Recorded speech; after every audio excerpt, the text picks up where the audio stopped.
Hello students, मैं Sandeep Singh welcome करता हूं आपके ही अपने channel magnet brains Hindi medium में, जहां पर मिलता है आपको complete school education free of cost. तो जैसा कि हम मिला कहते हैं हमारे फिजिक्स सब्जेक्ट के साथ, और इन दिनों हम डिस्कस कर रहे हैं हमारे चैप्टर तरलों के यांत्रिकी गुण की। मतलब इस चैप्टर के अंदर में हम लोग डिस्कस करने वाले हैं लिक्विड के अंदर में अगर मैं कोई फोर्स लगाता हूं तो किस तरीके से वो अपने फोर्स को वेयर करता है, या फिर कोई लिक्विड किस तरीके से बहाव की स्थिति में आ जाता है। सिमिलरली ये सारी चीजें गैसों के ऊपर भी लागू होगी, अर्थात हम तरलों की बात कर रहे हैं।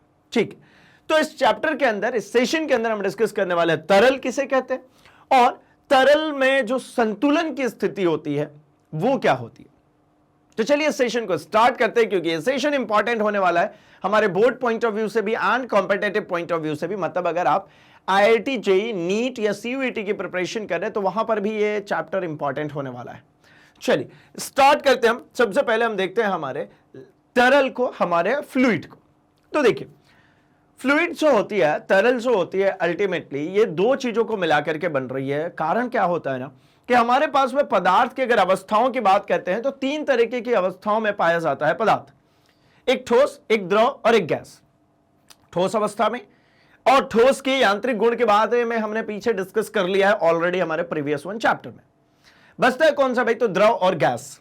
द्रव और गैस दोनों में काफी हद तक बहुत सारी चीजें हैं जो सिमिलर है, और इनकी सिमिलैरिटी इनको कंबाइन रूप से एक नया नाम देती है जिसको हम तरल कहते हैं, जिसको हम फ्लूइड कहते हैं। क्या है भाई, तो इन दोनों में एक गुण है कि अगर आपने इनको कहीं खुले में छोड़ दिया तो ये बहने शुरू हो जाते हैं। इस प्रवाह को, इस बहाव वर्ड को ही तरल कहते हैं। ठीक है, इसके साथ साथ और क्या इनमें गुण है, तो इनमें और गुण इस प्रकार से हैं कि लिक्विड हो या गैस हो, जिस कंटेनर में रखते हैं उसके आयतन का हो जाते हैं, मतलब खुद का इनके पास कोई फिक्स आयतन नहीं होता है। इसके अलावा इनमें अगर हम बात करते हैं तो इसमें यंग मॉड्यूलस का कोई रोल नहीं है, यानी इसमें अनुदैर्ध्य विकृति, अनुदैर्ध्य प्रतिबल जैसी कोई चीज नहीं आएगी। यहां पर आयतन में विकृति मुझे देखने को मिल सकती है, आयतन में मुझे चेंज मिल सकता है, लेकिन अगेन मैं इसमें बात करूं दृढ़ता, मतलब इसके दृढ़ता गुणांक की अगर मैं बात करता हूं, मॉड्यूलस ऑफ रिजिडिटी की अगर बात करता हूं, तो इसमें मॉड्यूलस ऑफ रिजिडिटी भी एप्लीकेबल नहीं है। मतलब इनके दृढ़ता गुणांक भी लगभग नगण्य होती है। ठीक है ना, कुल मिलाकर के बात यह समझ में आ रही है कि भाई हमने इसके प्रीवियस वन चैप्टर में सॉलिड के बारे में डिस्कस किया था, यहां पर हम बात करना चाह रहे हैं द्रव और गैस, इन दोनों की, अर्थात हम बात करना चाह रहे हैं तरल की।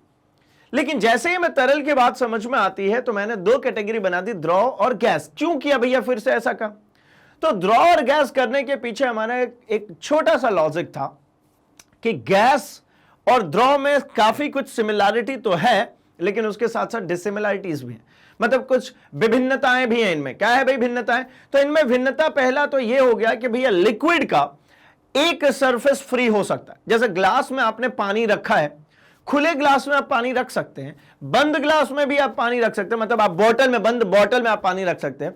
लेकिन दोनों स्थितियों में देखेंगे तो पानी साइड की दीवारों से चिपका हुआ होगा, नीचे की दीवारों से चिपका हुआ होगा, लेकिन ऊपर का जो तल होगा वो खुद का पानी का होगा, मतलब जल का एक तल होगा, मतलब जल का एक सरफेस होगा। लेकिन जैसे ही बात गैस की आती है ना, वहां पे आप क्या पाते हैं कि भाई गैस जैसे किसी कंटेनर में रखा, तो जैसे लिक्विड जाके दीवारों में चिपका था वैसे ये भी जाके चिपकेगा। लेकिन लिक्विड में ऊपर की एक तल थी जहां पर क्या था भाई, खुद का सतह था। गैस में नहीं होगा, गैस जो है ना ऊपरी तल पे भी जाके चिपक जाएगा, मतलब उसका एक भी सतह फ्री नहीं रख सकते। यानी गैस कभी किसी खुले ग्लास में नहीं आप स्टोर कर सकते। क्यों, क्योंकि उसकी ऊपरी सतह नहीं है। लिक्विड के अंदर में क्या दिखा, तो उसका ऊपरी सतह था। क्लियर होगी बात। पहली तो डिसिमिलैरिटी ये आ गई। दूसरी क्या है भाई, तो दूसरी ये है कि लिक्विड हमेशा जितना उसका घनत्व होगा उसके अकॉर्डिंगली वो किसी कंटेनर में जाकर के स्टोर होगा। लेकिन गैस में क्या होता है, जितना बड़ा कंटेनर है उसके साइज में जाकर के वो स्टोर हो जाएगा। मतलब अगर बड़े से टंकी में रखेंगे सेम गैस को तो वो पूरी टंकी में फैल जाएगा, छोटे से टंकी में कंप्रेस करके रखेंगे तो उसमें भी वो फैल के रहेगा। कुल मिलाकर के गैस की जो डेंसिटी है वो डिसाइड करता है कौन भाई, कंटेनर जिसमें आप रख रहे हैं। मतलब वहां पर दाब जो है, प्रेशर जो, आयतन जो है वो डिस्कस कर रहा है। तो ये डिसिमिलैरिटी होगी। और क्या भाई, तो दोनों में एक और कहानी अंतर ये समझ में आता है कि भाई अगर गैस को बात करेंगे ना तो इजीली संपीड़ित हो जाते हैं, गैसों को आप आसानी से संपीड़ित कर सकते हैं, लेकिन आप जब लिक्विड को संपीड़ित करने की बात करेंगे तो लिक्विड इजीली संपीड़ित नहीं होते, उसमें संपीड़न नहीं होगा। तो ये कुछ विभिन्नताएं भी, इसी कारण से इस चैप्टर को कुछ इस तरीके से ओरिएंटेड किया गया है कि यहां पे हम फ्लूइड के बारे में पढ़ेंगे, लेकिन मेजरली लिक्विड के बारे में पढ़ेंगे। गैस के लिए काइनेटिक थ्योरी ऑफ गैसेस एक अलग से चैप्टर आना है, जहां पे हम बात करेंगे गैसों की गतिकी की, गैस किस तरीके से मूव करते हैं, कैसे चलते हैं, उस चैप्टर के अंदर में बात करेंगे। बट ध्यान में ये रहे हर बार बात कि भैया ये जो फ्लूइड चल रहा है, मतलब ये इसमें लिक्विड और गैस दोनों का सम्मिलित रूप चल रहा है। कैटेगराइज करेंगे, देखते हैं क्या क्या हो सकता है। तो देखिए भाई, जो मैंने अभी डिस्कस किया आपके साथ में कि तरल शब्द का जो शाब्दिक अर्थ है उसका मतलब ही होता है प्रवाह, मतलब बहना। द्रव और गैसों में बहने का गुण होता है, द्रव में भी बहने का गुण है, गैसों में भी बहने का गुण है, अतः दोनों को सम्मिलित रूप से तरल कहते हैं। इसीलिए इन दोनों को हम कंबाइनली क्या कहते हैं कि तरल है, ठीक है ना, दोनों में बहाव का गुण है। अब देखिए कुछ कहानी, तो तरल की अपनी कोई निश्चित आकृति नहीं होती। मैंने ये बोला था कि भाई लिक्विड जो है और गैस जो है, अल्टीमेटली फ्लूइड जो है, उसकी कोई अपनी आकृति नहीं है, फिक्स आकृति नहीं है। जिस कंटेनर में रखेंगे उसकी आकृति का वो बन जाएगा, ठीक है। इनका दृढ़ता गुणांक नगण्य होता है। इसमें मॉड्यूलस ऑफ रिजिडिटी जो होती है वो कैसी होगी, नगण्य होगी। भाई दृढ़ थोड़ी होंगे, लिक्विड और गैस कहां से दृढ़ होंगे। दृढ़ होने के लिए क्या था भाई, तो वो ये था कि अगर उसके ऊपर स्पर्शी बल लगाते हैं तो बॉटम सरफेस को कोई फर्क नहीं पड़ता और अपर सरफेस थोड़ा सा टिल्ड हो जाता। लेकिन यहां पर ऐसा नहीं है। अगर आप उसके सतहों के ऊपर जैसे ही बल लगाएंगे, जब उसके ऊपर स्पर्शी बल लगाएंगे तो स्पर्शी बल लगाने के कारण वो बहने लगेगा, है ना, फ्लोट करना शुरू हो जाएगा, ठीक है। चलिए, तरल पदार्थों में आयतन प्रत्यास्था गुणांक होता है, इसमें जो होगा आयतन प्रत्यास्था गुणांक होगा। एक और चीज अगर हम बात करें तो भैया यहां पे इनको संपीड़ित, गैसों को संपीड़ित कर सकते हैं लेकिन लिक्विड को आप संपीड़ित नहीं कर सकते। खैर, तरल की बात करें तो तरल में आयतन प्रत्यास्था गुणांक होता है, आयतन में चेंजेस कर सकते हैं। आयतन में चेंजेस करने के कई सारे तरीके हैं यहां पर, उनके जरिए हम क्या कर सकते हैं, उनके आयतन में चेंजेस करेंगे, मतलब आयतन प्रत्यास्था गुणांक होगा। बल्क मॉड्यूलस यहां पर इंट्रोड्यूस होगा, लेकिन यहां पर दृढ़ता नगण्य हो जाएगा, मतलब मॉड्यूलस ऑफ रिजिडिटी नगण्य रहने वाला, ठीक है। और कोई निश्चित आकृति नहीं है तो अनुदैर्ध्य विकृति, अनुदैर्ध्य प्रतिबल, इन सभी का तो कोई मायने ही नहीं रखता है। चलिए, तो देखिए जो दोनों में अंतर की भी मैंने बात करी कि आखिर इसको दो कैटेगरी में रखा ही क्यों, तरल कह रहे हैं फिर कह रहे हैं कि ये दो कैटेगरी में होते, क्यों रखा। तो उसके पीछे कारण यह था कि द्रवों का एक स्वतंत्र पृष्ठ होता है और उन्हें संपीड़ित नहीं किया जा सकता, द्रव संपीड़ित नहीं होते, जबकि गैसों को संपीड़ित किया जा सकता है तथा वे उपलब्ध समस्त स्थानों में भर जाती। गैस संपीड़ित हो जाते हैं, लिक्विड संपीड़ित नहीं होते, ठीक है। और लिक्विड जो है, द्रव जो है, उसका एक सतह फ्री है, एक सतह फ्रीली रह सकता है, लेकिन यहां पर अगर आप बात करेंगे गैस में तो इसमें इनके सतह फ्री नहीं रह सकते, कोई सा भी सतह फ्री नहीं रह सकता। ये मैक्सिमम जितनी भी स्थान होती है उसको ऑक्यूपाई करने में भरोसा रखता है भाई। तो अब क्या कर रहा हूं मैं, जरा समझिए एक और पॉइंट। एक टर्म है आदर्श, जैसा कुछ होता नहीं है ना, आदर्श टाइप की कोई चीज होती नहीं है। आदर्श क्या भाई, थ्योरेटिकली करेक्ट चीज है। आदर्श क्या है, ये थ्योरेटिकली करेक्ट चीज है बस। तो ऐसे ही आदर्श द्रव की हम बात कर लेते हैं, है ना, आइडियल लिक्विड की बात करते हैं, आइडियल फ्लूइड की बात कर लेते हैं। तो आइडियल फ्लूइड की अगर आप बात करेंगे, तरल कह लेता हूं। आदर्श का मतलब अल्टीमेटली क्यों थ्योरेटिकल कह रहा हूं, क्योंकि देखिए ना, ये है ना एक ऐसा कह सकते हैं एक डिमांड है, एक सोच है जो कि ऐसा होना ही चाहिए, है ना। जैसे आदर्श पुरुष के रूप में श्री राम को कहते हैं कि भाई आदर्श पुरुष। आदर्श क्यों कहते हैं, क्योंकि भाई जितनी आइडियोलॉजी हम सोचते हैं कि ऐसा एक व्यक्तित्व तो होना चाहिए, वो सब कुछ उसके अंदर में। उसी तरीके से आप आदर्श को इस तरीके में भी ले सकते हैं कि जैसे कहते हैं ना कि वो, अगर आपसे पूछा जाता है कि भाई आपके सपनों का राजकुमार, है ना, जब लड़कियों की बात होती है तो ऐसे ही पूछते हैं ना भाई कि आपके सपनों का राजकुमार आएगा। भैया सपनों का राजकुमार होता है, सब कुछ सोच लिया भाई, ये भी होगा, ये भी होगा, ये भी होगा, ये भी होगा। जैसे चलो भैया ठीक है, ये इसको हटाते हैं, है ना। अपने को सोचने में आता है, कहते हैं ना कि भैया आपके सपनों का घर होगा, आपके सपनों की गाड़ी होगी। तो अब भैया सपनों का गाड़ी होगी तो मतलब क्या समझ में आती है, भैया ऐसी होगी गाड़ी, वैसी होगी गाड़ी, ये भी होगा, ये भी होगा, ये भी होगा, ये सब कुछ जितनी चीजें आइडियली आपको लगती है कि होनी चाहिए। तो ऐसी आदर्श है। आदर्श मतलब हम चाहते हैं कि ऐसा होता कुछ नहीं है भैया आदर्श वादर्श, है ना, ऐसा कुछ नहीं है ना, ये सिर्फ और सिर्फ मानने के लिए थ्योरेटिकल है। आदर्श तरल का मतलब क्या है, तो ये कहते हैं नॉन विस्कस होना चाहिए और इनकम्प्रेसिबल होना चाहिए, है ना। मतलब ये कैसा होना चाहिए, नॉन विस्कस का मतलब इसमें श्यानता नहीं होनी चाहिए। श्यानता की मैं बात करूंगा, बट अभी के लिए देखिए श्यानता इसकी कैसी होनी चाहिए, नगण्य होनी चाहिए, और ये इनकम्प्रेसिबल होना चाहिए, मतलब असंपीड्य होना चाहिए, असंपीड़ित। श्यानता का मतलब आप समझ सकते हैं ना, लिक्विड फ्रिक्शन है ना।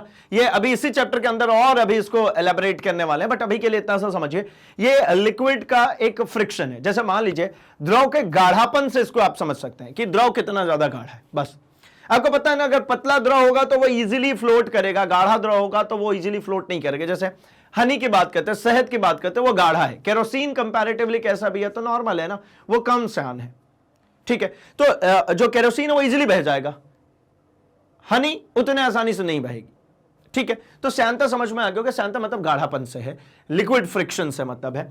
तो लिक्विड फ्रिक्शन नहीं होना चाहिए अगर आइडियल फ्लूइड है तो, ठीक है। और दूसरा क्या भाई, असंपीड़ित होना चाहिए। असंपीड़ित होने का मतलब क्या हो गया कि उसमें संपीड़न नहीं होना चाहिए। अगर आपने इनकम्प्रेसिबल नहीं होना चाहिए, अगर आपने उसको फोर्स लगाया कि संपीड़ित करने की काम करने की कोशिश करिए, उसके आयतन में चेंजेस लाने की कोशिश करिए, तो ऐसा नहीं होना चाहिए। लेकिन मैंने क्या कहा, ऐसा होता नहीं है। जैसा आपने देखा कि भैया गैस में तो भैया दिख रहा है कि गैस संपीड़ित हो जाते हैं और द्रव जो है वो संपीड़ित नहीं होता, ठीक है।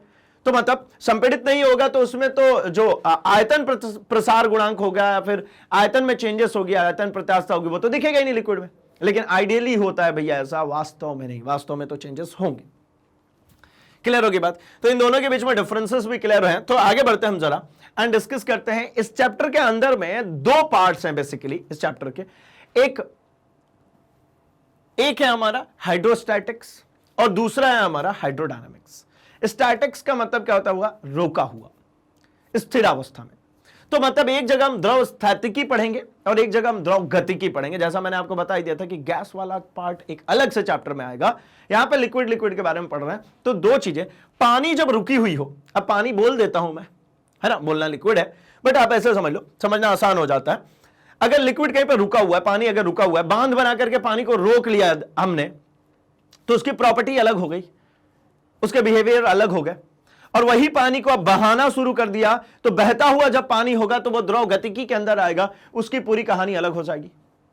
आप कहोगे अच्छा, तो एक बात बताइए कि भाई हम कार से जा रहे हैं, कार में है ना बोतल में पानी लेकर के कार से जा रहे हैं, तो वो बोतल में भरा हुआ पानी क्या द्रव गतिकी के अंदर आएगा ना, वो द्रव स्थितिकी के अंदर आ रहा है ना। क्योंकि कार के रिस्पेक्ट में बोतल तो रेस्ट में है ना, कार के रिस्पेक्ट में आपकी बोतल किस में, रेस्ट में। भाई ट्रेन से जा रहे हैं, पानी पी रहे हैं या फिर पानी बोतल में लेकर के कैरी कर रहे हैं, तो भैया ट्रेन के रिस्पेक्ट में तो सब कुछ रेस्ट में है ना। ऐसा थोड़ी है कि ट्रेन इधर से चल रही है, बोतल ऐसा किया तो पानी इधर निकल गया, मुंह यहीं रहेगा नहीं भाई, बोतल आपके बीच में जो मोशन है वो जीरो है, वो आप इजीली पानी पी सकते हैं, कोई दिक्कत वाली बात नहीं है, ठीक है ना। जैसा कि हम लोगों ने डिस्कस किया था कि भैया अगर ट्रेन के अंदर, बोगी के अंदर एक गेंद को ऐसा उछालें और कैच करें तो गेंद वहीं से जाएगा, वहीं वापस आएगा, क्योंकि गेंद भी उसी मोशन में है ट्रेन के साथ में। बाहर के रिस्पेक्ट में बाहर की चीजें रेस्ट में और आपकी ट्रेन मोशन में हो जाएगी, लेकिन गेंद अंदर ही अंदर है तो रेस्ट में है। तो चलिए उसी तरीके से यहां पर भी समझने की कोशिश करेंगे कि द्रव स्थितिकी मतलब हम वहां पर बात करेंगे जब द्रव रुका हुआ हो, है ना। जैसे मान लीजिए एक बकेट में पानी रखा हो, एक टब में पानी रखा होगा, एक तालाब में पानी भरा है, स्विमिंग पूल में पानी भरा है, तो वो अलग कहानी है। और बहती हुई नदी अलग है, पाइप से पानी जा रहा है वो अलग है, पंप कर रहे हैं पानी को, वो अलग कहानी होगी। मतलब वो द्रव गतिकी के अंदर आएगी, जहां पानी रुका है वो स्थितिकी, मतलब भौतिकी की उस शाखा को जिसके अंतर्गत स्थिर तरल का अध्ययन किया जाता है, द्रव स्थितिकी।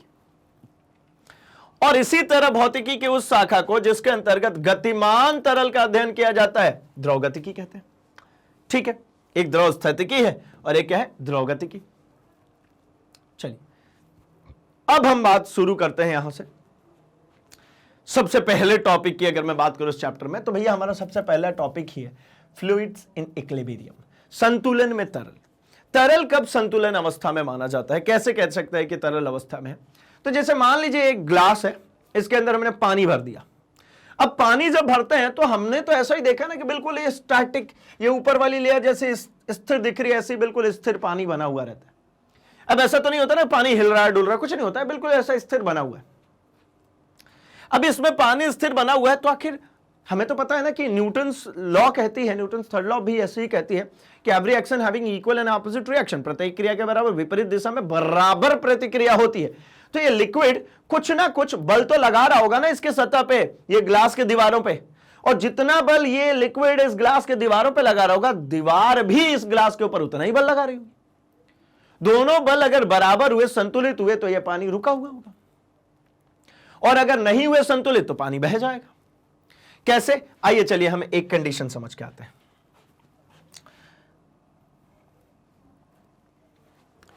ठीक है, क्या कह रहे हैं भाई? संतुलन में तरल, है ना?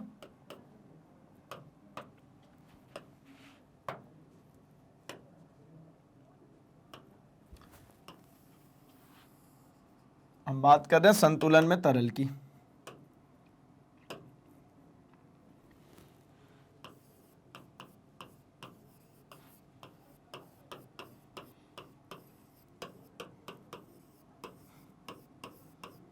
चलिए देखिए, हमने कहा कि कंटेनर ले लिया जाए। ठीक है भैया, ले लिया जाए। ये रहा एक कंटेनर, अच्छा नहीं लगा, चलो तो पानी ले लेते हैं पहले। ये रहा भैया, हमने ले लिया पानी। अब इसके लिए लेते हैं कंटेनर, अब इसके लिए लेते हैं हम कंटेनर।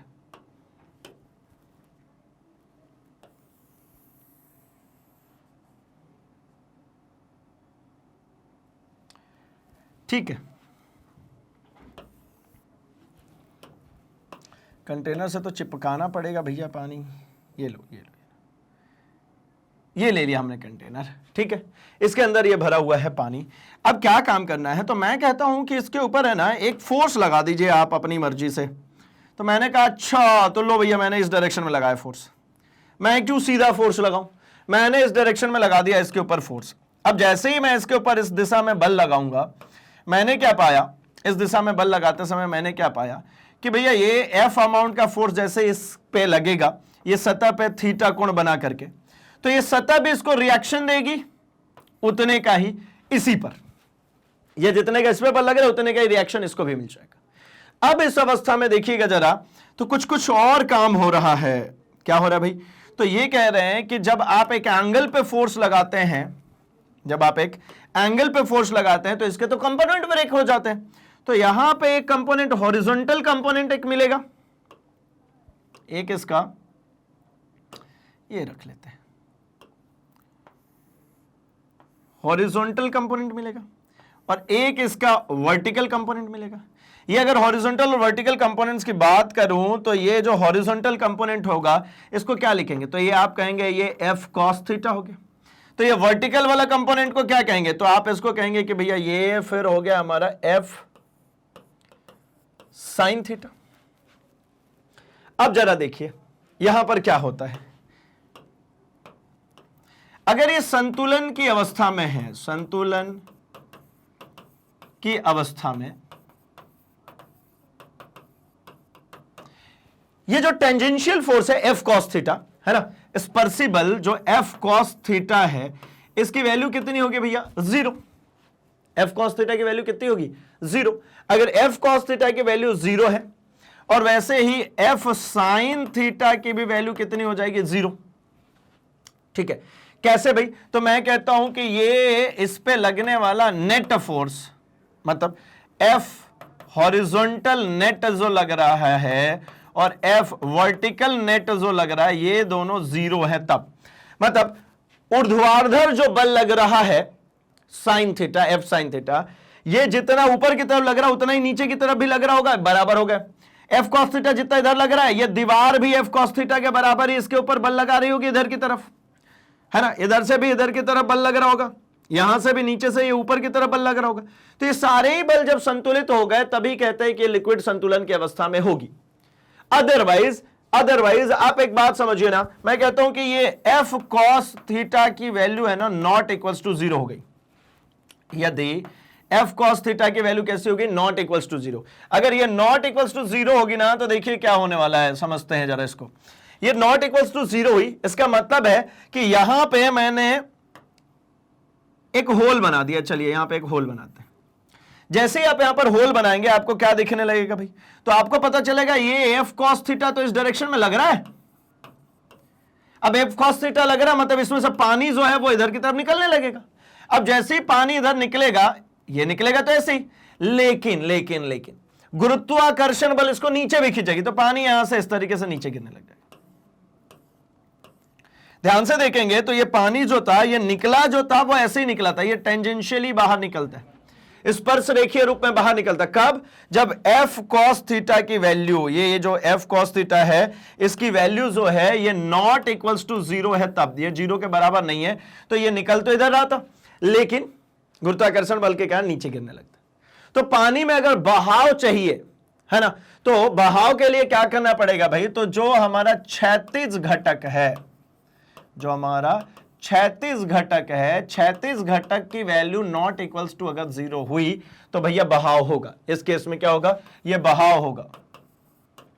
बहाव हो रहा है मतलब ये क्या है, असंतुलित है। अदरवाइज संतुलन की अवस्था में है तो ये सब कुछ कैसा हो जाएगा, जीरो। तो इसको हटा देता हूं मैं अभी, अलग से केस बना ही दिया। तो अगर संतुलन की अवस्था में तो एफ नेट जीरो हो जाएगा, और नहीं है तो भैया बहाव की स्थिति में आ जाएगी, अगर इसके क्षैतिज घटक जो है उसका कुछ ना कुछ मान आया तो। ये जो फोर्स लगता है परपेंडिकुलरली ऊपर से नीचे की तरफ, ये हमेशा ही बैलेंस होता है। ये बैलेंस होता है इसी कारण से इसका अपर एक सरफेस होता है, ये यहां पे एक सतह इसीलिए है क्योंकि जितना ऊपर से, मान लीजिए मैं खुले में रख रहा हूं तो जितना वायु इसके ऊपर बल लगा रहा है, एटमॉस्फेरिक प्रेशर जितना लग रहा है उतना ही फोर्स ये नीचे से लगा रहा है, इसलिए ये संतुलन की अवस्था में रहता है। अगर बॉटम में आ रहे हैं तो ये दीवारों पे बॉटम में, ये तली में जितना लिक्विड बल लगाएगा, ये तली भी लिक्विड के ऊपर उतना ही बल लगाती है। जितने पेंदे पर द्रव बल लगाएगा, पेंदा भी उस द्रव के ऊपर उतना ही बल लगाता है। तो इसके कारण से ये सारे बल संतुलित में होते हैं, लेकिन अगर संतुलन की अवस्था में नहीं है तो बहाव की स्थिति में आ जाएगा, असंतुलित हो जाएगा। आइए जरा देखते हैं। तो कह रहे हैं यदि तरल संतुलन में है तो यह सदैव पात्र के पृष्ठ पर अभिलंबवत बल आरोपित करता है। यह पृष्ठ पात्र की तली या दीवार हो सकती है। हमेशा परपेंडिकुलर फोर्सेस लग रहे हैं, जो हमने यहां पर डायग्रामेटिकली बनाई, ये जितने फोर्स बनाए देखे सब परपेंडिकुलर फोर्सेस, सब या तो इसके तली में लग रहा है या फिर इसके दीवारों पे लग रहा है। कहीं भी फोर्स लगता है सब परपेंडिकुलर फोर्स होता है, सब लंबवत बल होता है, ये ध्यान रखिए। क्योंकि इस चैप्टर में अभी जो आज का जो ये पूरा सेशन होने वाला है, यहां पर हम इसके बेसिक कॉन्सेप्ट ही सीख रहे हैं, क्योंकि बेसिक कॉन्सेप्ट जब तक नहीं बनेंगे तब तक हमें है ना इसके बारे में समझना बड़ा टिपिकल होगा, ठीक है ना। तो इसके बेसिक कॉन्सेप्ट्स को पहले समझिए कि हमें क्या अप्रोच रखनी है, क्या सोच रखनी है। देखिए तो कह रहे मान लीजिए किसी पात्र में एक द्रव भरा हुआ है, ये एक पात्र है, आरएस एक पृष्ठ है जहां पर द्रव और पात्र एक दूसरे से संपर्क में, आरएस मतलब ये बॉटम, ये बॉटम जो है ये एक दूसरे से संपर्क की अवस्था में ये बॉटम है, ठीक है, ओके। मान लीजिए बिंदु O पर छोटे से क्षेत्रफल पर द्रव पीओ दिशा में एक बल F आरोपित करता है। ये यहां पर एक बल आरोपित होता है पीओ दिशा में, मतलब ऊपर से ये बल आया नीचे की तरफ, तो इसका एक रिएक्शन भी कार्यरत हो जाएगा ऊपर की तरफ, जो हम लोगों ने डायग्राम बनाया था वही बात कर रहे हैं। न्यूटन के गति के तृतीय नियम के अनुसार पात्र भी द्रव पे ओपी दिशा में प्रतिक्रिया बल लगाएगा। एफ इधर लगा था, ये पीओ कहलाता है, तो ये क्या कहलाएगा भाई, ये ओपी कहलाएगा। ये हमारा रिजल्टेंट रिएक्शन है और ये हमारा फोर्स है। तो R इज इक्वल्स टू क्या हो गया, F हुआ। क्लियर है बात, आगे बढ़ते हैं। अब कह रहे प्रतिक्रिया बल R जो कि फोर्स के बराबर है कि दो समकोणिक घटक के रूप में वियोजित कर सकते हैं। इसको क्या कर सकते हैं, दो घटक, इसके एक क्षैतिज और एक लंबवत। तो F cos थीटा पृष्ठ के अनुदिश और F sin थीटा पृष्ठ के लंबवत, जहां थीटा वह कोण है जिससे बल F पृष्ठ RS के साथ में बनाती है। थीटा जो है यहां पे ये जो कोण बन रहा है इसकी बात कर रहे हैं, ठीक है। F cos थीटा के कारण द्रव के समांतर गति करने लगेगा, किंतु द्रव संतुलन में आता आरएस के समांतर कोई गति नहीं करेगा। मतलब F cos थीटा जो है जीरो है, यानी थीटा इक्वल्स टू कितना रखना है भैया, 90 डिग्री। यानी ऐसा कह सकते हैं कि इसका जो एंगल है वो कितना, 90 डिग्री पे काम करेगा, यानी ये गति नहीं करने वाला है, ठीक है, मतलब आपने जो बल लगाया सब कैसी फोर्स है, परपेंडिकुलर। मैंने क्या बोला था, जब आपने ऐसा टेंजेंशियल फोर्स लगा दिया, 0 डिग्री किया, तब जाकर के कॉस थीटा जो है वो नॉट इक्वल्स टू 0 होगा। ये परपेंडिकुलर में तो भैया थीटा इक्वल्स टू, है ना, कॉस थीटा इक्वल्स टू 0 आपको मिलना ही मिलना है, क्योंकि ये कॉस 90 डिग्री होगा। 90 डिग्री मतलब 0। चलिए, अतः द्रव यदि संतुलन में है तो द्रव पृष्ठ आरएस के लंबवत बल आरोपित करता है। इसका सीधा मतलब क्या समझ में आया भाई, कि अगर पानी रुका हुआ है, ये पानी रुका हुआ है, इसका मतलब ये टेंजेंशियल फोर्स नहीं लग रहा है। अगर पानी रुका हुआ है, इसका मतलब थीटा का जो मान है वो 90 डिग्री ही है। ठीक है, ये कॉन्सेप्ट समझ में आया कि भैया रुका हुआ पानी है, मतलब हर एक सतह उस पर लगा रहे हैं जो बल, वो 90 डिग्री पे लगा रहे हैं। मतलब ये जो पात्र का जो पेंदा है, ये इसके ऊपर लगने वाला जो बल है वो 90 डिग्री है। हमने देखिए एक थीटा कोण बना करके अपनी मर्जी से हमने लेट करके हमने एक थीटा कोण बनाया, लेकिन इन दोनों जगहों पर हमें समझ में आया कि थीटा इक्वल्स टू कितना होना है, ये 90 डिग्री। ये 0 क्यों होता है, क्योंकि जितना अपवर्ड फोर्स होता है उतना ही डाउनवर्ड फोर्स भी होता है, इसलिए ये 0 हो जाता है, साइन थीटा वाला कंपोनेंट। तो देखिए, बिंदु O को द्रव पात्र के संपर्क पृष्ठ पर कहीं भी लिया जा सकता है, अतः द्रव संपर्क पृष्ठ के प्रत्येक बिंदु पर अभिलंबवत बल लगाता है। यानी द्रव जो है पात्र के बेस में, तली पर, हर जगह अभिलंबवत बल लगाता है, परपेंडिकुलर फोर्स ही लगाता है। ठीक है, मतलब किसी भी कंटेनर में आपने किसी लिक्विड को रखा है, तो लिक्विड का जो बेस है वो हमेशा उस लिक्विड के ऊपर परपेंडिकुलर फोर्स लगाता है, लंबवत बल लगाता है। क्लियर हो गई बात, आगे बढ़ते हैं। अब कुछ डेफिनेशंस की बात करते हैं, काफी इंपॉर्टेंट डेफिनेशंस है, दिखती एक जैसी है ना, जैसा थ्रस्ट, प्रेशर, ये एक जैसी दिखेंगी, लेकिन कुछ छोटे छोटे से डिफरेंसेस है, वो डिफरेंसेस को ध्यान में रखना होता है। प्रणोद की जब आप बात करते हैं, थ्रस्ट की बात करते हैं, तो ये लिक्विड द्वारा लगाया गया कुल बल होता है।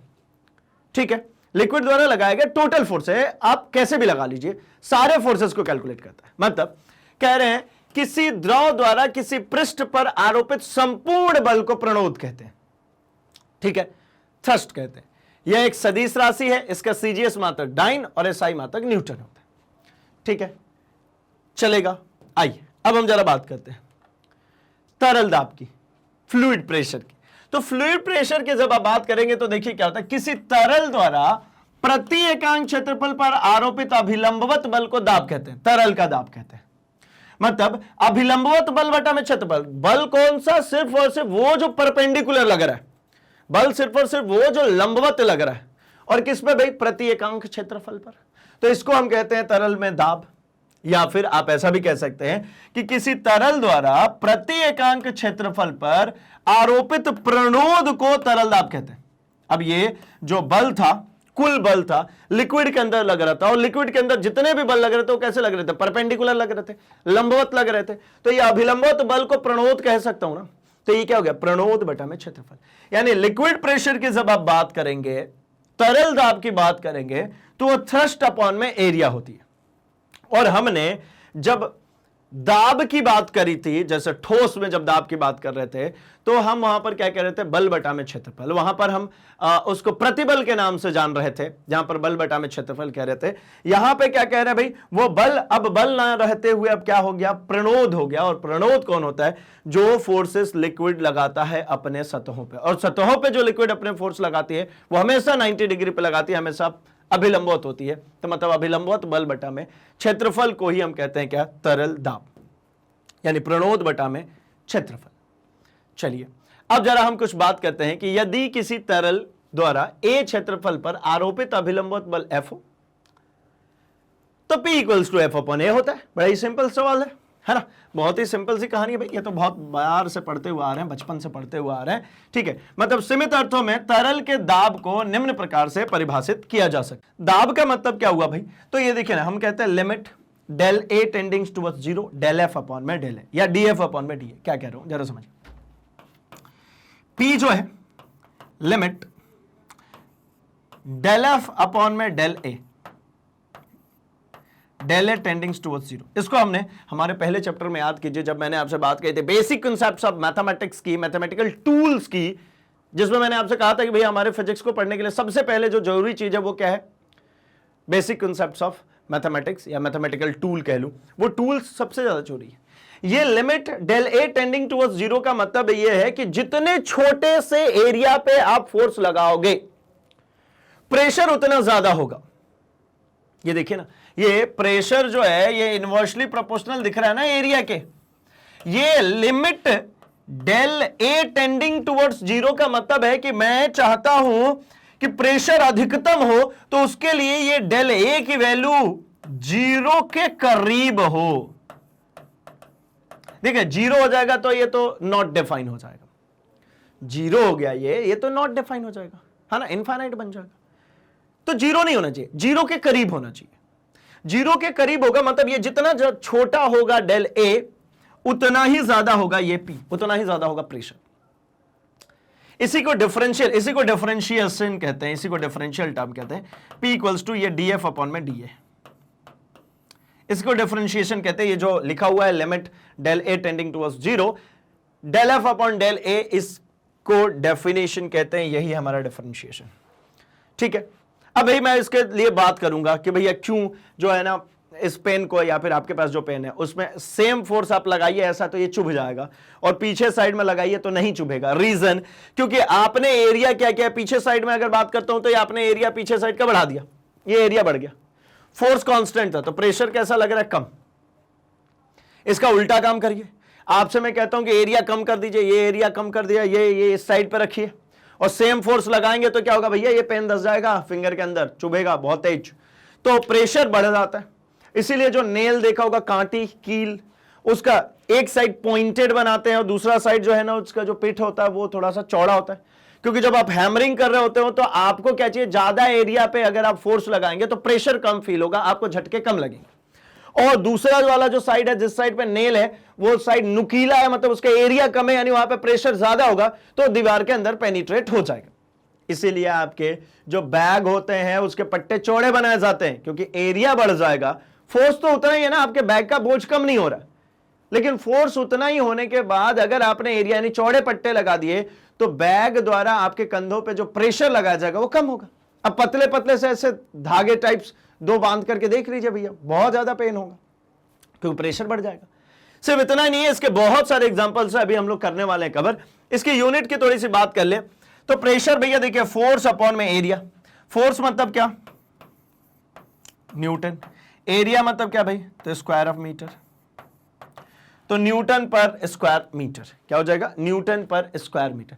अच्छा एक और मजेदार कहानी है, एक न्यूटन बटा में एक स्क्वायर मीटर को हम कहते हैं एक पास्कल। ये एक साइंटिस्ट है जिन्होंने इसके बारे में ये रिलेशनशिप ढूंढ करके दिया था, है ना, प्रेशर का, तो उनके ही नाम पे इसकी यूनिट दे दी। जैसे न्यूटन दिया है ना, न्यूटन हम लोगों ने जो दिया, ठीक है, क्या होता है भाई, न्यूटन का मतलब केजी मीटर पर सेकेंड स्क्वायर, उसको न्यूटन कहते हैं। तो वैसे ही 1 न्यूटन अपॉन 1 स्क्वायर मीटर, इसको हम कहते हैं 1 पास्कल। सीजीएस में अगर बात करेंगे तो एक डाइन या डाइन पर, ऐसा लिख लेता हूं, डाइन पर स्क्वायर सेंटीमीटर, ये सीजीएस में हो गई, ये एसआई यूनिट हो गई। ठीक है, चलिए तो डायमेंशन फॉर्मूला और कर लेता हूं, क्या दिक्कत है। वीमीय सूत्र, वीमीय सूत्र की आप बात करेंगे तो बल mlt-2, बल मतलब mlt-2, और एरिया मतलब क्या भाई, तो L2, तो ये बन गया ml-1t-2। ये आपको उसी जैसा दिखेगा ना भाई, प्रतिबल जैसा जो सॉलिड में पड़ रहता है ना। चलिए, क्योंकि आयतन प्रसार गुणांक, आयतन प्रत्यास्थता की जब हम बात करते तो वहां पर भी हम प्रेशर ही तो लिख रहे थे, ये सेम ही तो चल रहा था, कुछ नया थोड़ी बदलने वाला है। बस वहां पे पास्कल नहीं लिख रहे थे, यहां लिख रहे हैं बस। चलिए देखते हैं हम जरा, तो देखिए सीजीएस पद्धति में अभी हमने बात करी डाइन पर स्क्वायर सेंटीमीटर, दाब का एसआई मात्रक न्यूटन पर स्क्वायर मीटर है। फ्रांसीसी वैज्ञानिक ब्लेज पास्कल 23 से 62 तक थे, 1623 में जन्मे थे, 1662 तक थे, बहुत कम समय तक जीवित रहे भाई ये तो, है ना, और 40 साल भी पूरे नहीं किया, 39 ईयर्स, बहुत यंग एज में, ने तरल दाब के संबंध में महत्वपूर्ण अध्ययन किया था। अतः उन्हें सम्मानित करने के लिए एसआई में दाब के मात्रक को पास्कल कहते हैं, ठीक है, और इसका संकेत पीए है। इसी तरीके से दाब का एक और मात्रक है जो एटमॉस्फेरिक प्रेशर के नाम से चलता है ना, तथा संकेत एटीएम है। तो 1 एटीएम जो होता है 1.013 इंटू 10⁵ पास्कल के बराबर होता है। जनरली 10⁵ पास्कल ले लेते हैं, ये 1.013 है ना, बहुत रेयर केसेस में ही कह सकता हूं मैं कि यहाँ पे बहुत ज्यादा एक्यूरेसी के साथ में वैल्यूज चाहिए वहीं पे, अदरवाइज हमें क्वेश्चन में मिलेगा ना तो हम 10⁵ पास्कल से काम चला लेंगे। 1 एटमॉस्फेरिक प्रेशर कितना भैया, तो 10⁵ पास्कल, तो इसके जरिए हम काम चला लेंगे। बात है वायुमंडलीय प्रेशर की, वायुमंडलीय दाब की। तो वायुमंडलीय दाब का मतलब सिंपली यह है कि देखिए ना, हम जहां पर रहते हैं हमारे ऊपर गैसेस हैं बहुत सारी, पूरा वायुमंडल है, वो वायुमंडल का पूरा दाब हमारे सर पे तो पड़ता है ना, हमारी बॉडी पे तो पड़ता है ना। आपको पता है इसका बहुत बड़ा इंपैक्ट होता है भाई। अगर मैं आपसे एक नॉर्मल कहता हूं, है ना, बहुत ज्यादा डीप में जाके नहीं बात करते, बहुत नॉर्मली कहते हैं, अगर आप देखें जो हिमालय के तली में रहते हैं, मतलब जो नेपाल साइड के जितने भी स्टेट्स हैं, अगर उनकी बात करते हैं, तो वहां पे हाइट इतनी ज्यादा लोगों की नहीं होती। रीजन, क्योंकि जो डेप्थ में है, जो मतलब गहराई में जो है, ठीक है ना, जो नीचे साइड में रहते हैं, वहां पे क्या है भाई, तो एटमॉस्फेरिक प्रेशर ज्यादा है, ज्यादा एटमॉस्फेरिक प्रेशर है, यानी उनकी हाइट उतनी ज्यादा ग्रो नहीं करती। ये बहुत सारे कारणों में से एक छोटा सा कारण है ना, सिर्फ और सिर्फ यही कारण नहीं है, बहुत सारे और कारण भी है, एक छोटा सा कारण। जबकि वहीं पे अगर आप देखते हैं हमारे अर्थ पे ऐसे लोकेशंस जहां पे वायुमंडलीय दाब कम है, तो वहां पे हाइट ज्यादा होती है, ग्रोथ ज्यादा होती है। नॉट ओनली दिस, पेड़ों की बात कर लीजिए, ट्री की बात कीजिए, तो भाई पेड़ भी ऐसे ही होते हैं, ज्यादा ग्रोथ करते हैं अगर वो लो प्रेशर रेंज में होते हैं, मतलब एटमॉस्फेरिक प्रेशर जहां पे कम है, और एटमॉस्फेरिक प्रेशर जहां पे ज्यादा, वहां पे उतने हाइटेड पेड़ नहीं बनते। तो रीजन समझ में आ रहा है कि एटमॉस्फेरिक प्रेशर का मतलब यह है कि हमारे ऊपर एक वायुमंडल है, उस वायुमंडल का भी तो दाब हमारे ऊपर पड़ता रहेगा, उसको हम एटमॉस्फेरिक प्रेशर कहते हैं। ठीक है, चलिए, तो ये पॉइंट हमारा क्लियर हो गया। आगे बढ़ते हैं। वीमीय सूत्र की जो हमने बात करी कि भैया फोर्स अपॉन एरिया, मतलब mLT - 2 अपॉन में L2, मतलब ml - 1 T - 2 मिलने वाला है। अब जरा देखिए, यद्यपि बल एक सदिश राशि है, तथापि दाब एक अदिश राशि है, क्योंकि तरल के किसी बिंदु पर सभी दिशाओं में दाब एक समान होता है। तरल में जब आप बात करेंगे, ये देखने को मिलता है कि प्रेशर जो है वो फोर्स अपॉन में एरिया है, और फोर्स एक सदिश राशि है, लेकिन दाब एक अदिश राशि है। ये अल्टीमेटली फोर्स एक सदिश राशि है, एरिया क्षेत्रफल भी एक सदिश राशि है, लेकिन ये जो P है ये कैसा भैया, ये एक अदिश राशि है। अदिश होने का कारण क्या है, लिक्विड प्रेशर हर जगह सेम होता है, हर डायरेक्शन में सेम होता है, तो दिशा बदलने पर यहां कुछ बदलाव नहीं आ रहा है, और दिशा बदलने पर अगर कुछ चीजों का बदलाव नहीं आए, मतलब वो दिशा पर निर्भर नहीं करता, और जो दिशा पर निर्भर नहीं करता वो अदिश है, तो इसलिए कहते हैं ये कैसा भाई, अदिश है। आगे बढ़ते हैं हम। दाब के संकल्पना से संबंधित कुछ दैनिक जीवन में, जो रेगुलर लाइफ में, जो मैं कह रहा था ना, बहुत सारे एग्जांपल्स हम लोग डिस्कस करेंगे, तो उनकी हम बात करते हैं। जैसे देखिए यहाँ पे एक सर्कस में बात कर रहे हैं कि सर्कस में कलाकार जमीन पर पीठ के बल लेटकर अपनी छाती पर लकड़ी का बड़ा, हल्का तथा मजबूत तख्ता रखता है। हाथी तख्ते से होकर गुजर जाता है, किंतु कलाकार सुरक्षित रहता है। भाई चेस्ट पे ऐसा है ना, एक तख्ता रखा है, उसके ऊपर हाथी चढ़ करके चला गया और वो व्यक्ति सुरक्षित है। ऐसे अगर हाथी पैर रख दे तो वो निपट जाएगा भाई, लेकिन उसके ऊपर से तो गुजर गया, कलाकार सुरक्षित है। कारण क्या हुआ, तो बड़ा सा तख्ता रखा ना, ये बड़े से तख्ते के कारण क्या हुआ, तो प्रेशर की आपने बात करी थी, फोर्स अपॉन में एरिया, हाथी का जो वेट है वो तो सेम रहने वाला है, मतलब फोर्स तो वो सेम लगाने वाला है। अर्थात मैं कहता हूं pressure is inversely proportional to area, क्षेत्रफल। ये क्षेत्रफल ज्यादा होगा तो प्रेशर कम फील होगा, इसलिए वो जो कलाकार है वो सुरक्षित रहता है। नॉट ओनली दिस, मैं अगर आपसे कहता हूं तो आपने एक और जादू, एक और खेल देखा होगा, बहुत सारी कील, छोटी छोटी से खूब सारी कील पे खड़े हो जाते हैं लोग, पैर के नीचे खूब सारे कील पे क्या करते हैं, खड़े हो जाते हैं लोग। अब खूब सारे कील पे अगर खड़े हो गए तो क्या करें भाई, तो ऐसा देखिए ना, ऐसा वो एक है ना, एक स्ट्रक्चर बनाते हैं। आई थिंक ये राजस्थान में ऐसी नृत्य भी देखने को मिलती है। ऐसा खूब सारे कांटी है, खूब सारी कांटियां हैं, खूब सारी। अब खूब सारे कील तो हो गए, तो क्या हो रहा है ना, हर एक कील नुकीली है, लेकिन ऐसे 100 कील लग गए। मतलब एक का क्षेत्रफल मान लीजिए 0.01 mm है, ठीक है, हम कहते हैं एक का 0.01 mm है, किसका भाई, कील का नुकीला भाग। और ऐसी मैंने 1000 कील यहां पर ठोक दी, तो 1000 क्रॉस 0.01 mm, तो ये अल्टीमेटली कितने की बन गई, 1000 से अगर मल्टीप्लाई कर देंगे, 2 जीरो खत्म हुआ, यानी 10 mm की बन गई ना, ठीक है, कितने की बन गई, 10 मिलीमीटर की बन गई। 10 मिलीमीटर के बनने का मतलब कितना हो गया, 1 सेंटीमीटर की बन गई भाई। अब 1 सेंटीमीटर लंबा, करीब इतना लंबा कोई चीज है, तो अब ये आपके पैर के अंदर में आर पार नहीं होगी, चुभ नहीं जाएगी भाई। ऐसा नहीं कि उनको चुभता नहीं होगा, चुभेगा, लेकिन ऐसा नहीं होगा कि है ना, नेल जो है ना आर पार हो जाए पैर के, प्रैक्टिस लगती है उसके लिए भी, बट पॉइंट समझ में आ रहा है। ऐसे मैंने 1000 की जगह पे कितने 2000 किल ठोक दिए, 3000 किल ठोक दिए, 4000 किल ठोक दिए, तो भैया ये बन जाएगा ना। अगर मान लीजिए ऐसे जो ऐसे 1000 ठोका था, 10,000 ठोक दिए, अगर मैंने 10,000 किल के ऊपर अपने आप को बैलेंस करने की कोशिश करूंगा तो 10,000 का मतलब कितना हो गया? 10,000 का मतलब हो गया 10 सेंटीमीटर। 10 सेंटीमीटर का मतलब तकरीबन कह लूं तो आपका आधा चप्पल, है ना, उतना हो गया। अब भैया उतने पे तो टेक ही जाएंगे ना। क्लियर हो गई होगी मेरी बात कि भैया ये जो गेम है ये पूरा प्रेशर का गेम है ना। कैसे कहते हैं? सरफेस एरिया को बढ़ा करके आप प्रेशर को रिड्यूस कर सकते हैं। तो देखिए, यदि तख्ते को हटा देते हैं तो छाती पर हाथी के पैर पड़ते ही उसकी पसलियां टूट जाएगी, अतः वह सुरक्षित नहीं रहेगा। लेकिन P = 1/f मतलब P inversely proportional to A की वजह से वो व्यक्ति कैसा था? सुरक्षित बच गया था। आगे बढ़ते हैं। अब कह रहे हैं पहली स्थिति में क्षेत्रफल अधिक होने के कारण दाब का मान कम होता है, अतः कलाकार सुरक्षित है। द्वितीय स्थिति में क्षेत्रफल का मान कम होने से दाब का मान अत्यधिक होता है, अतः कलाकार सुरक्षित नहीं। ऐसी भोथरी सुई की तुलना में नुकीली सुई उतना ही बल लगाने पर शरीर की चमड़ी से आसानी से घुस जाती। भाई इंजेक्शन देते समय अगर मान लीजिए वैसे मुड़ी हुई बिल्कुल जंग खाई हुई एक इंजेक्शन है, हालांकि टिटनस हो जाएगा, बट भोथरी सुई कह लेते हैं, उससे अगर आपको इंजेक्शन दिया जाए तो भैया बहुत ज्यादा पेन होने वाला है। और सुई बिल्कुल बारीक से नुकीली सी हो, मतलब एरिया जितना कम होगा दाब उतना कम लगेगा, इजीली, है ना। दर्द तो होगा दोनों केस में, बट नुकीली होगी तो थोड़ा कम होता है। खैर, नुकीली सुई उतने ही बल में शरीर की चमड़ी के आसानी से घुस जाती है। इसका कारण यह है कि नुकीली सुई का नोक का क्षेत्रफल बहुत कम होता है, अतः उसके द्वारा आरोपित दाब जो है वो अधिक हो जाता है। अब तो ये आपको बातें समझ में आने लग गई हैं। इसी तरीके से हम कह रहे हैं कि समतल जमीन पर चलने की तुलना में पथरीली जमीन पर चलना कष्टप्रदाय होता है। पथरीली जमीन पर चलते समय पैर का प्रभावी क्षेत्रफल कम होने। अब पथरीली है, अब पथरीली होने का मतलब मान लीजिए ऐसे ऐसे ऐसे कंकड़ है, इसके ऊपर आप ये मस्त वाला सैंडल पहन करके चल रहे हो, है ना, ये ऐसा वाला सैंडल, ये तो चप्पल हो गया, चलो भैया चप्पल सही। तो क्या हो रहा है देखिए ना, एक सरफेस ये कांटेक्ट में आ रहा है, एक ये और एक थोड़ा सा ये।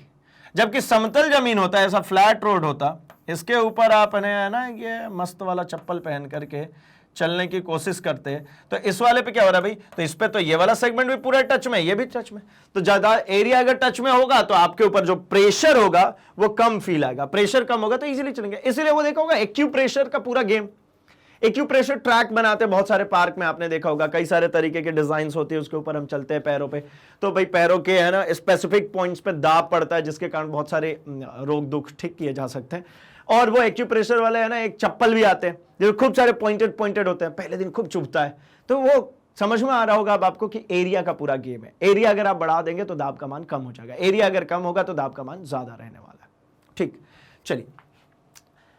कील के नोक को पतली बनाई जाती है, नोक का क्षेत्रफल बहुत कम होने के कारण उसके द्वारा आरोपित दाब का मान बहुत अधिक हो जाता है।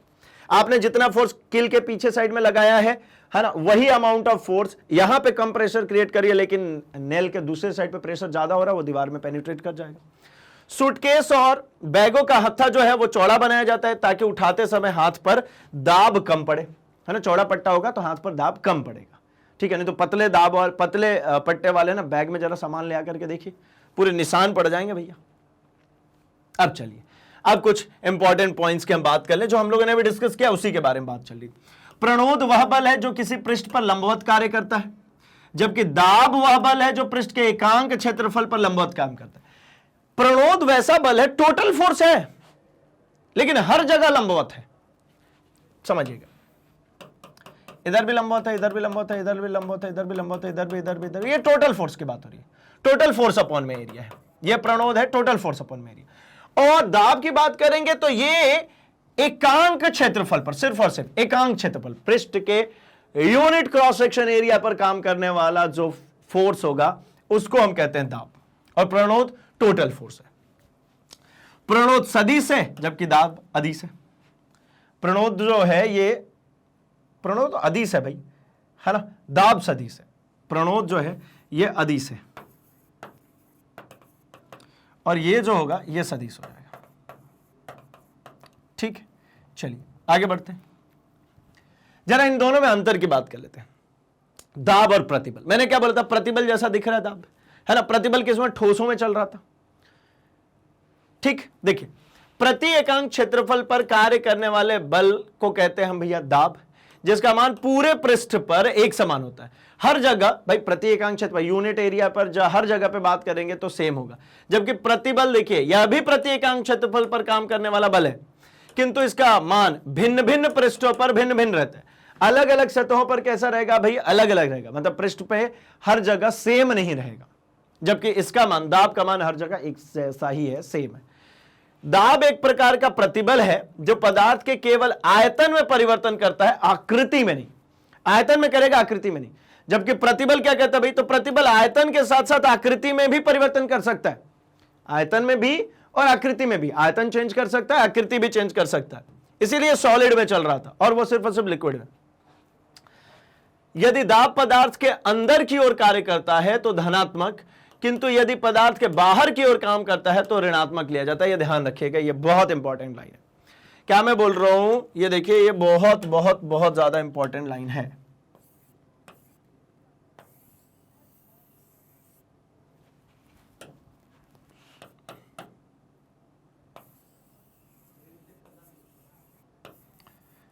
डेंजर भैया, बहुत इंपॉर्टेंट। क्या कह रहे हैं, पदार्थ, दाब पदार्थ के अंदर की ओर काम करे तो धनात्मक और बाहर की ओर काम करे तो ऋणात्मक। प्रतिबल में ऐसा कुछ नहीं होता, प्रतिबल हमेशा पॉजिटिव होता है, हमेशा पॉजिटिव होता है ना। अंदर की तरफ काम करे तो भी पॉजिटिव है, बाहर की तरफ काम करेगा तो भी पॉजिटिव है। ठीक है, यहां बात करते हैं। दाब के कारण आरोपित बल पृष्ठ के प्रत्येक बिंदु पर लंबवत होता है। दाब के कारण जितना भी आरोपित बल है पृष्ठ के हर बिंदु पे कैसा होगा भाई, लंबवत होगा। जबकि प्रतिबल की बात करेंगे तो बल पृष्ठ के लंबवत हो यह आवश्यक नहीं है। प्रतिबल उसके लंबवत होगा पृष्ठ के, ऐसा जरूरी नहीं है। यहां पर जरूरी है भैया, नहीं तो वो दाब में नहीं कंसिडर होगा। ठीक है, अब हम बात करते हैं कुछ डेफिनेशंस की, है ना, कुछ परिभाषाओं की बात कर लेते हैं। तो एक डेफिनेशन भैया डेंसिटी की, हालांकि ये सब आपका पढ़ा हुआ है, कुछ भी नया बचा नहीं है इसके अंदर में, क्योंकि ये चैप्टर के अंदर में है ना जो मेनली कॉन्सेप्ट्स हैं वो बेस्ड है हमारे पढ़े हुए चीजों पर ही।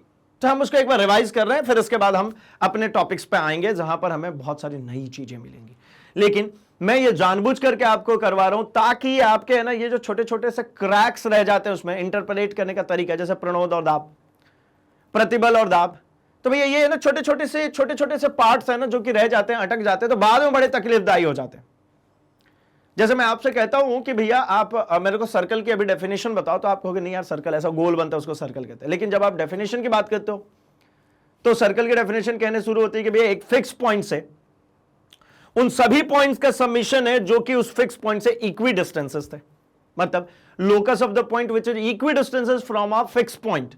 तो भैया ये कहानी अलग हो गई, समझा आपने सेम है, लेकिन जब कॉन्सेप्ट अप्लाई करने की बारी आती है ना तब जाकर के गड़बड़ होती है। जैसे मैं आपको कहता हूं पार्ट्स ऑफ स्पीच, खूब बार इंग्लिश वाले टीचर ने पढ़ाया होगा ना, भर भर के पढ़ाया होगा, मजा आ गया होगा।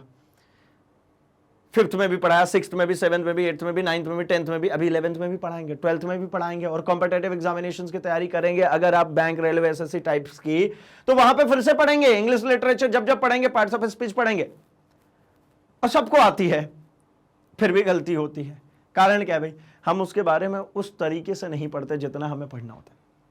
जैसे आर्टिकल्स आपको उसमें पढ़ने, तो भैया हम उस तरीके से नहीं पढ़ते जिस तरीके से हमें पढ़ना, हम कुछ ना कुछ क्रैक्स छोड़ देते हैं, वही क्रैक्स हमें दिक्कत करते हैं एग्जाम में, क्योंकि जहां पे गलती होने की संभावना होती है क्वेश्चन वहीं से बनता है।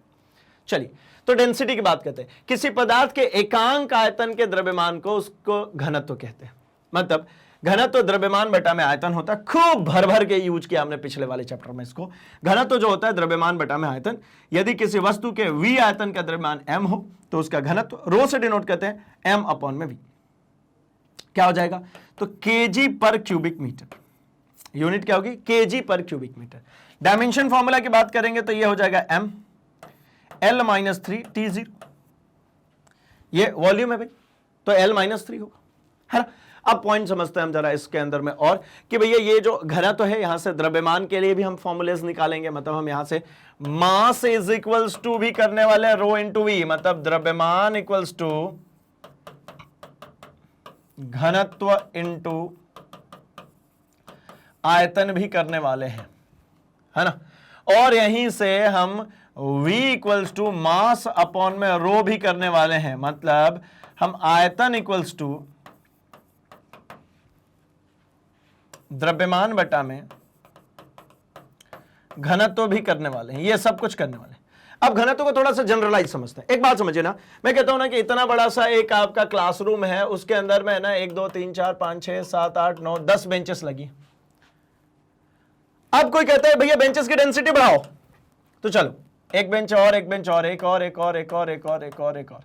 अब कैसा दिख रहा है? पहले से ज्यादा सघन दिख रहा है। 4 बेंचेस इधर, 4 बेंचेस उधर, मतलब 18 बेंचेस लगा दिए। तो भैया ये ज्यादा भरा भरा सा दिखेगा ना, ठीक है ना, मतलब इसमें द्रव्यमान जो है वो बढ़ गया, आयतन उतना ही है, द्रव्यमान बढ़ गया तो ये घनत्व तो क्या हो जाएगा? बढ़ जाएगा। अगर मान लीजिए यही 10 बेंच के लिए कह रहे थे कि नहीं नहीं यार एक काम करो, इतने बड़े से हॉल में लगाओ और बेंचेस वही 10 रहने दो, ये ब्लू वाली जो हटा दो, 10 ही रहने दो, तो क्या हो जाएगा? मतलब आपने आयतन बढ़ा दिया, तो इस कंडीशन में घनत्व जो हो जाएगा वो कम हो जाएगा। कुल मिलाकर के बात समझ में आ रही है कि प्रत्येक एकांक आयतन में कितने द्रव्यमान अवस्थित हैं, प्रति एकांक आयतन में कितने द्रव्यमान अवस्थित हैं, इसी की गणना को हम कहते हैं भैया घनत्व। डायमेंशन और यूनिट दोनों देखें। सीजीएस पद्धति में ग्राम पर क्यूबिक सेंटीमीटर कहेंगे और एसआई में कहेंगे केजी पर क्यूबिक मीटर। ठीक है, विमेय सूत्र हमने बात करी ली, ml-3 T0, टाइम का कोई लेन देन नहीं।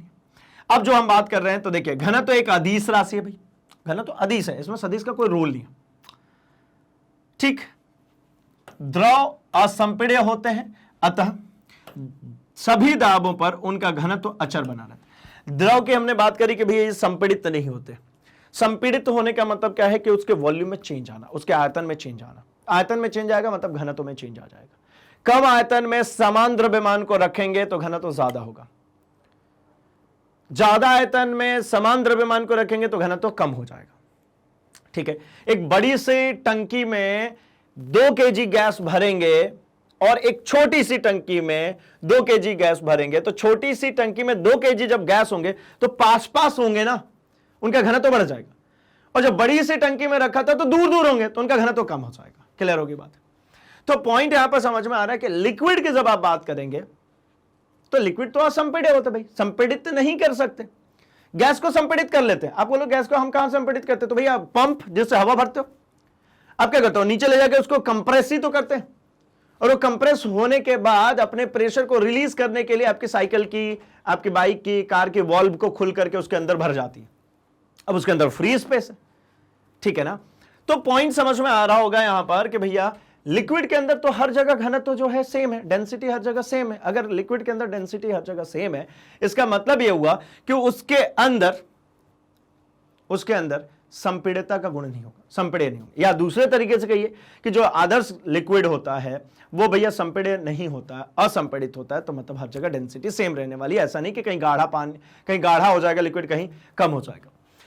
इसके विपरीत गैसें संपीड्य होती है, अतः दाब परिवर्तन के साथ उनका घनत्व परिवर्तित हो जाता है। इसी की बात करी हमने, गैस में दाब परिवर्तित होगा, घनत्व बदलेगा, लिक्विड में नहीं बदलेगा। अब कुछ दिया गया भाई, नीचे दिए गए सारणी में कुछ पदार्थों के घनत्व प्रदर्शित किए गए, मतलब एक टेबल दी गई। ऐसे जज सच याद नहीं रखना आपको, बट स्टिल हाइड्रोजन की अगर हम बात करते हैं तो 9 × 10⁻⁻² kg पर क्यूबिक मीटर, केजी पर क्यूबिक मीटर भाई,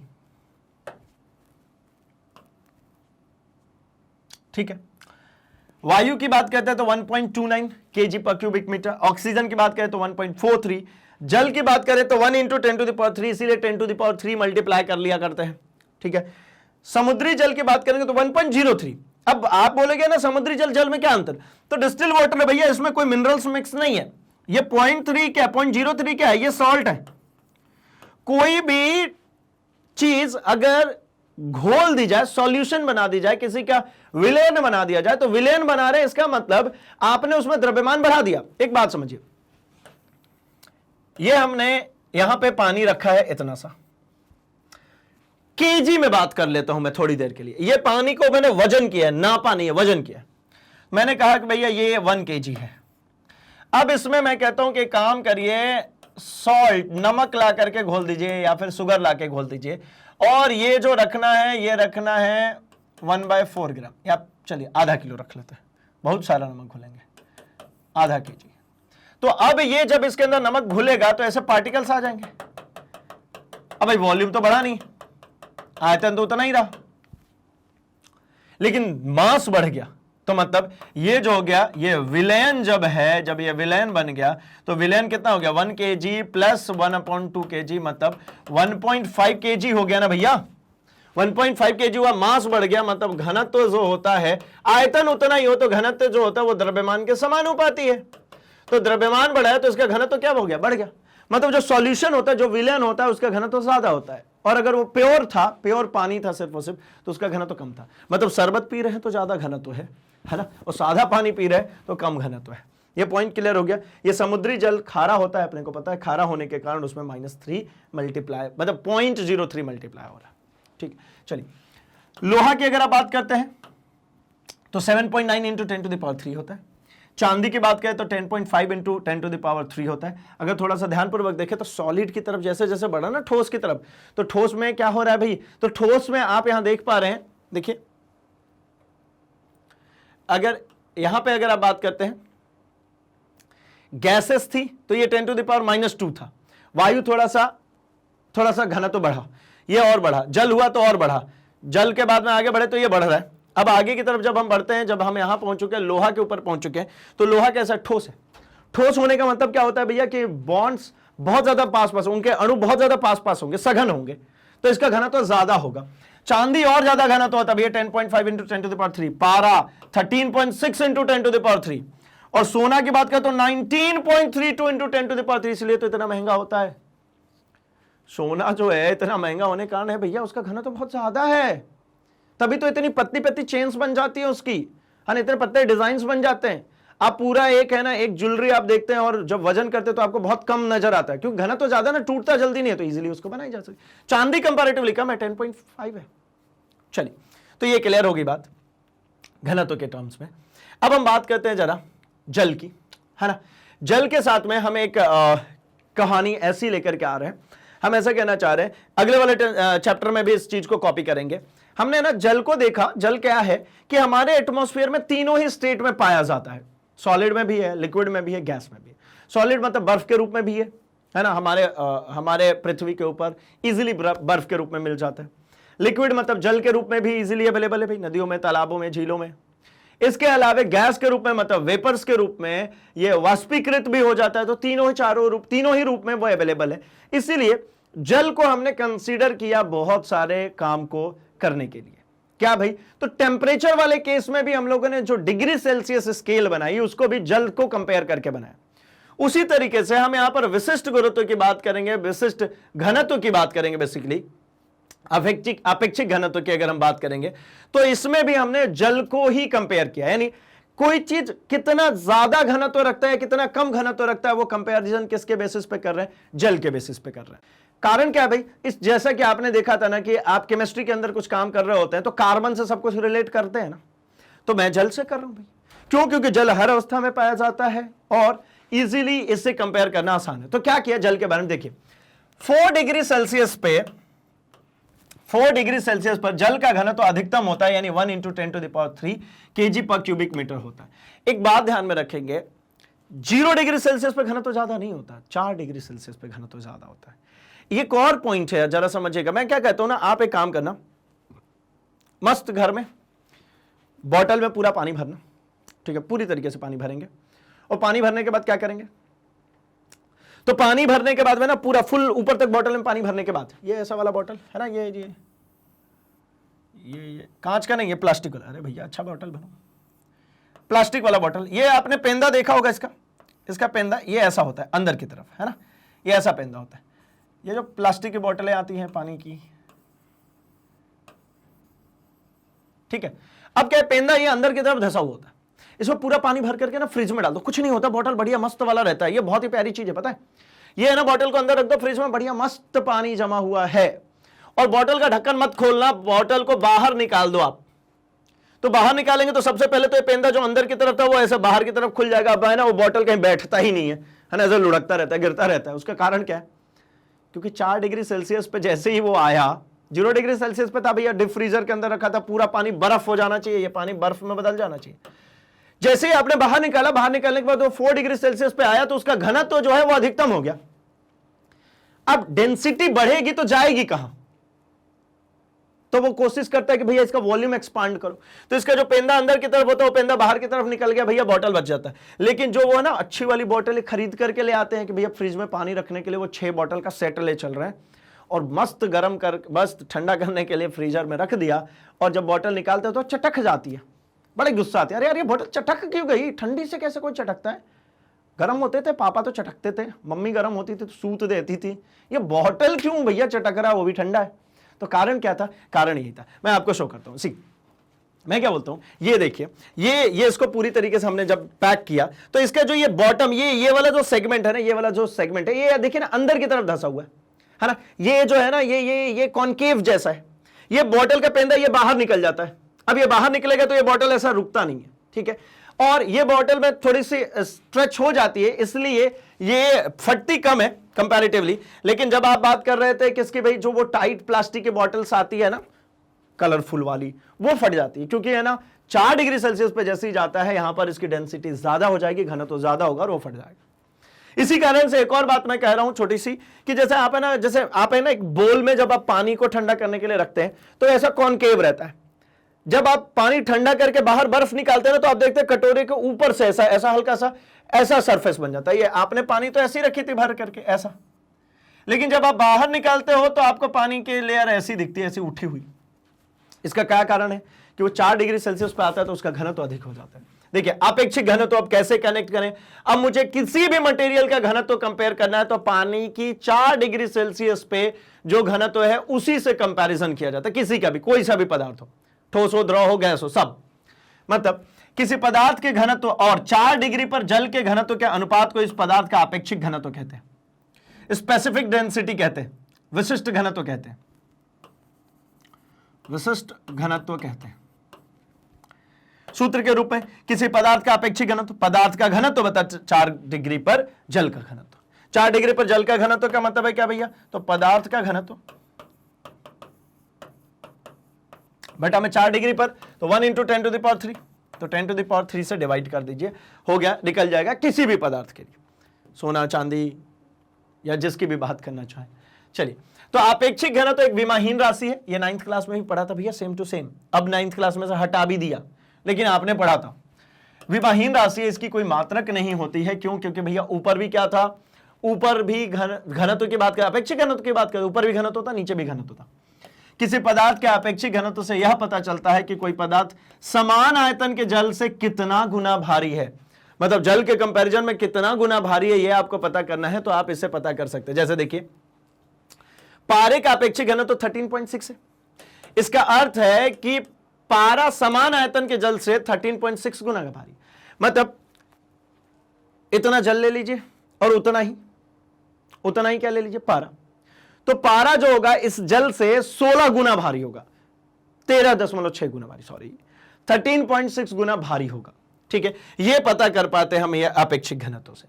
ठीक, चलिए तो इस सेशन को करते हैं भैया अब यहीं पर समाप्त, क्योंकि हमने इसमें बेसिक इंट्रोडक्शन पोर्शन को रखा था और इंट्रोडक्शन पोर्शन में हमने समझा कि संतुलन में जल कैसे रख सकते हैं, कब वो बहने की अवस्था में आ जाएगा, एंड इसके साथ साथ में ये फ्लूइड होता क्या है इनको समझा, साथ ही साथ अपेक्षित घनत्व को समझा हम लोगों ने।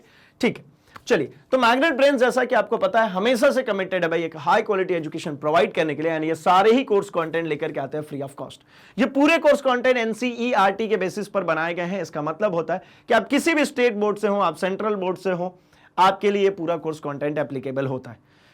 साथ ही साथ और इंप्रोवाइजेशन और इंप्रूवमेंट के लिए वीडियो के डिस्क्रिप्शन बॉक्स में जाइए, लिंक को फॉलो कीजिए एंड चेकआउट कर सकते हैं अपने लिए बुक्स एंड ई बुक्स जो कि एक्सक्लूसिवली मैग्नेट ब्रेन्स की टीम द्वारा डिजाइन की गई है आपके लिए। साथ ही साथ ये अब हिंदी मीडियम में भी अवेलेबल है। तो जिस तरीके से आप कनेक्टेड हैं हमारे YouTube चैनल पे, ऐसे ही हमसे जुड़ सकते हैं हमारे social media platform that is Facebook, Instagram, Twitter, Telegram पर भी, जहां कोई सजेशंस, कोई सुझाव हो वो हम तक पहुंचा सकते हैं एंड हमारी तरफ से कोई नई इंफॉर्मेशन आती है, कोई नई अनाउंसमेंट आती है, वो फटाफट आप तक पहुंच सकती है। तो जल्दी से इस वीडियो को लाइक कर दीजिए, चैनल को सब्सक्राइब एंड इसे अपने दोस्तों में शेयर करना बिल्कुल भी नहीं भूलेंगे, क्योंकि उन्हें भी तो बताना है कि मैग्नेट ब्रेन्स हिंदी लेकर के आते क्वालिटी एजुकेशन एक्सपीरियंस टीचर्स के साथ, वो भी फ्री ऑफ कॉस्ट। तो बने रहिए हमारे साथ, हम मिल रहे हैं अपने अगले सेशन में कुछ और धमाकेदार कॉन्सेप्ट्स के साथ। तब तक अपना और अपने आसपास सबका बहुत सारा ख्याल रखेंगे। Thanks for watching.